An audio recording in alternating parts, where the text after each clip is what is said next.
ban ngày nay do phi lệ bọc mai mà chun tràng bao teในខាងសីកែវហ្នឹងហើយក៏ឆ្លៀតសុំគាត់ថតតារាងរបស់គាត់នឹងហ្វីលេដែលគាត់កំពុងប្រើរបស់ថៃហ្នឹងណាហើយមែនតើគាត់ចង់សាកហ្វីលេរបស់ខ្មែរតើវាមិនអញ្ចឹងណាគាត់ធ្លាប់តែប្រើរបស់ថៃអញ្ចឹង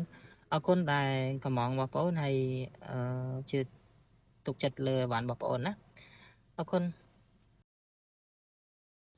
នេះឆ្លៀតមកសុំថតតិចបងអាហ្នឹងហ្វីលេរបស់ថៃការវាទួយចឹងហើយនោះលេខកូដវានោះលេខកូដវា100ដូចជា115លេខកូដវាថៃលេខ1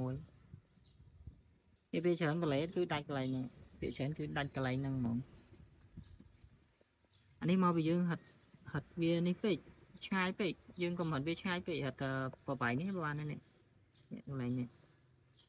តែមិនទឹកឬក៏មិនទឹកកន្លះយ៉ាងច្រើន2ទឹកអីមកបានហើយកុំរ3ទឹកវាឆាប់ដាច់អាហ្នឹង